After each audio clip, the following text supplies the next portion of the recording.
ये हमारी आपकी जिम्मेदारी है। बेटा बनकर, बेटी बनकर, बहू बनकर, दामाद बनकर कौन आते हैं जिनके साथ हमारा लेना देना होता। ये अदले बदले का देश है, यहाँ पर कोई बच नहीं सकता।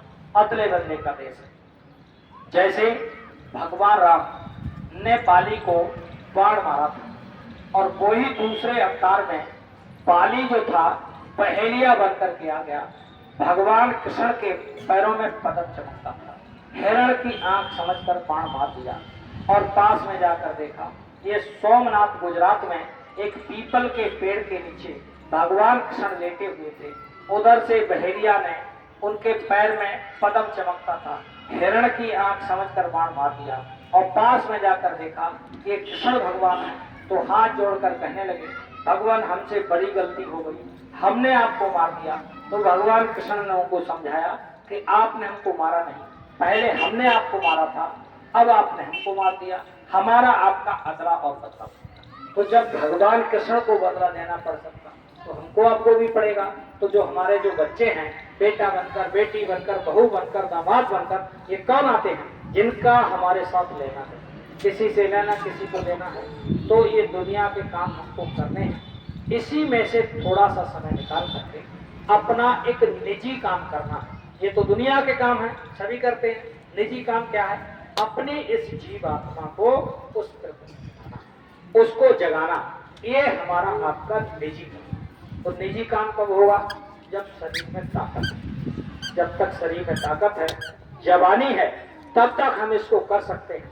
बुढ़ापे पर नहीं, तो बुढ़ापे पर शरीर ही जवाब दे जाता, तो क्या कर सकते हैं। तो महात्माओं ने कहा जवानी में करना है। तो जवानी कब आई है? जवानी आई है मेहमान की तरह।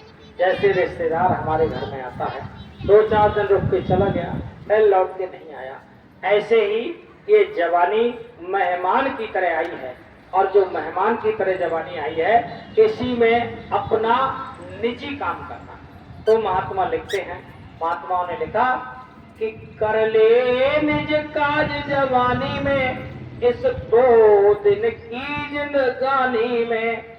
मेहमान जवानी जाती है, फिर लौट कभी नहीं आती है।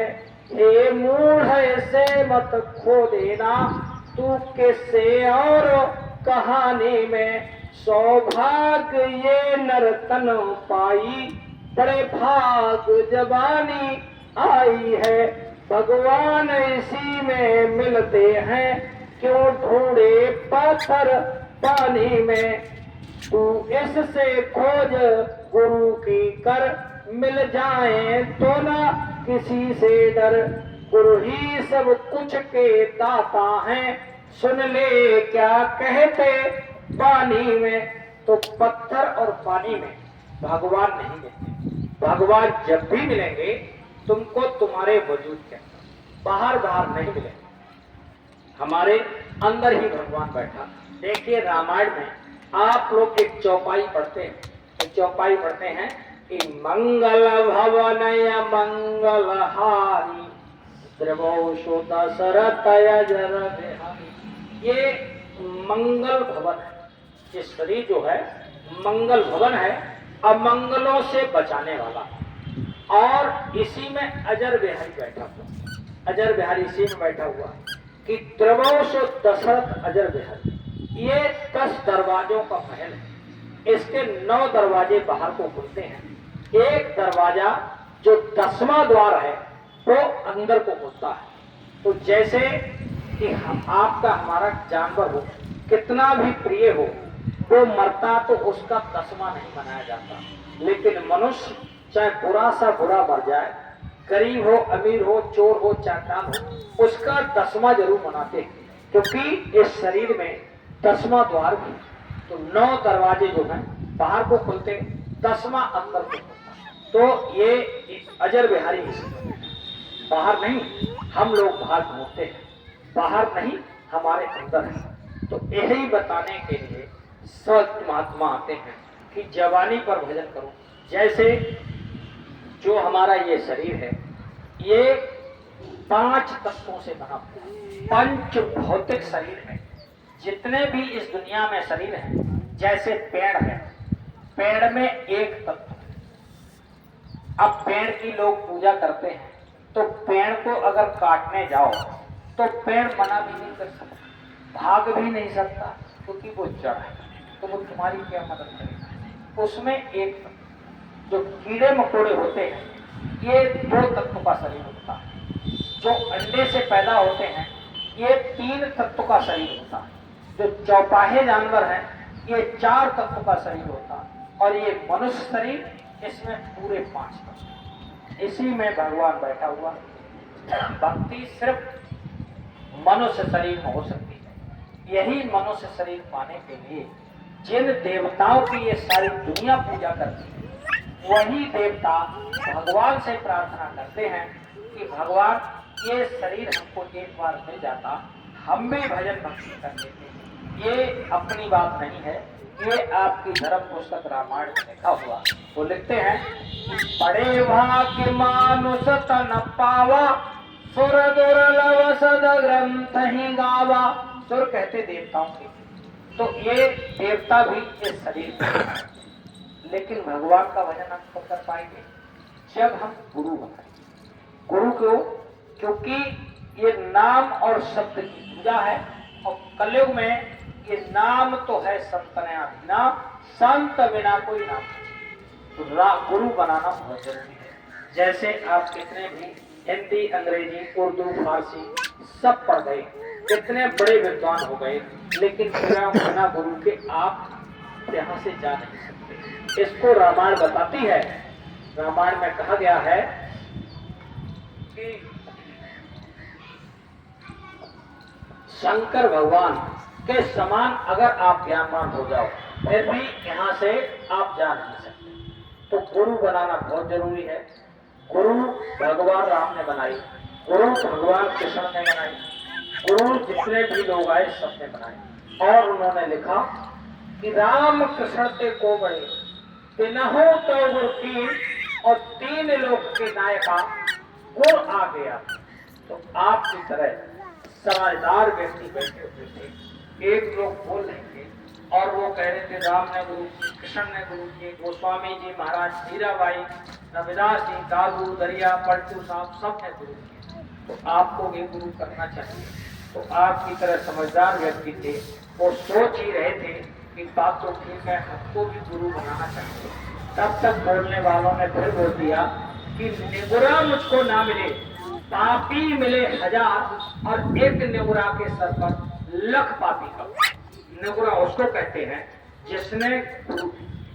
तो जो आपकी तरह समझदार व्यक्ति थे, उन्होंने कहा बात तो ठीक है, उसके चल दिए, आज ही गुरु बनाते हैं, आज ही गुरु बनाते हैं। अब चले गए।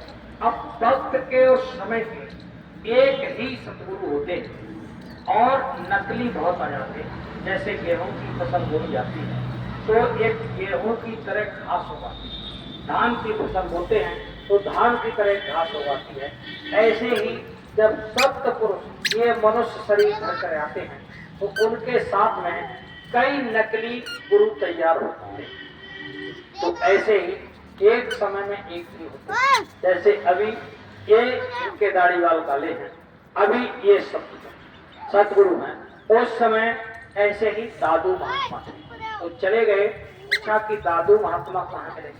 तो उन्होंने अपने सर के बाल, मूछ के बाल, दाढ़ी बाल सब बढ़वा रखे। जब उनसे पूछा दादू महात्मा कहाँ मिलेंगे, तो उन्होंने इशारा कर दिया उधर।